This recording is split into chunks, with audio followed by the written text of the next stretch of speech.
جميل قوي، بس خلي بالك هو ده الصح. ما هو الصح أيوة والله. صح. بس اقول لك على حاجه، احنا هم مربينا كويس، احنا عارفين برضو. ماشي انت الحدود بتربيها إيه. كويس، الناس ما تربيها كويس. ماله امال الناس انت انا عارفة طول انت عمرها عارفة تقول لك مهما يطلعوا ينزلوا مش في دماغي، اعملوا اللي انتوا عايزينه. لا لا لا، انت عارفه يا ريهام، انا ما دام انا عارفه محمد بتعملي سافر، ايه. انا كنت لسه حامل في اول شهر ماشي، والناس كلها عرفت ان محمد سافر. انا صممت ان انا اشتري بدله الحمل والبسها من تاني شهر. ماما تقول لي يا بنتي انت مجنونه؟ قلت لها طب دلوقتي الراجل سافر بقاله كام شهر وانا لسه بطني بتظهر بعد 4 5 شهور، هيقولوا الناس عليا ايه؟ يبقى دماغي نفس الدماغ الزباله، نفس الدماغ. هو علشان بس المجتمع اللي احنا فيه. بلبس الحمل يعني استلبت الحمل دي من اول من تاني شهر ومفيش حاجه، بس انا لابساه بقى وعند ماما بقى ونوعيها وناس المحلات عندها كده. لا مش قادره ماما، انا عايزه اقول ماما يا فلان نجيب لها فرصه شويه حامل. خلاص استريحتي الله. عشان الناس تعرف ان انا حامل. عرفنا الناس الجريمه اللي معموله. انا والله ما حد عرف ان انا حامل غير وانا رايحه ما كانش باين عليا.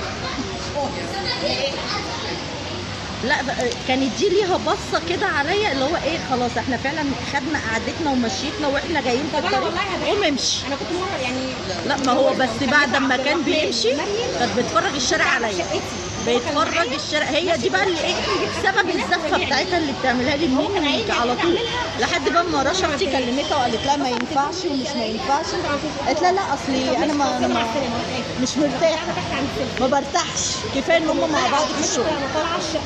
ما احنا مع بعض في الشغل، بس انا الصبح وهو بالليل. السلام عليكم. عارفه والله خلي العيال هنا عشان كده الواحد يتجوز على طول.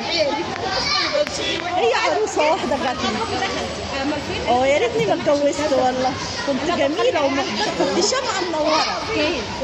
دلوقتي بقيت اباجوره محتاجه تتشحن. محتاجه شاحن. كله كده. لا ده حاجه ولا صبيان ولا بنات؟ انت لوحدك؟ مفيش، انا الون. لا والله يا عيني. طب هحكي لكم موقف في واحد من اخوات جوزي قالوا لماما مش هتنفعوا، المدلعه بتاعت ابوها وامها مش هتنفع ابنك. مش دايما الوحيده على فكره تبقى مدلعه، لا مش دايما. بس احكي لكم موقف وطرائف بتاعت الفرح بتاعنا بالذات. كانت في الخطوبه، انا اصلا يعني وانا مخطوبه لايمن لحد ما اتجوزت انا فلات، يعني فلات ما فيش اي حاجه. يعني هو اللي سعى للمنظر ده. يعني انا عارفه. طب والله العظيم والله العظيم انا بتمنى الاقي شريط الفيديو. صدقها جدا ان امي كانت كده. والله طب والله هجيب لك معايا المره الجايه البوم الفرح تشوفي الفستان عامل عليا ازاي. والله يعني بس احنا دلوقتي بنشكر الراجل موجودات. انا ما بشكرهوش، ده انا بدعي عليه. لا لا لا، يعني الراجل قام موجود فظيع. فظيع انت، انا ما بشوفش. انا كنت 45 كيلو ساعتين. يعني هو دلوقتي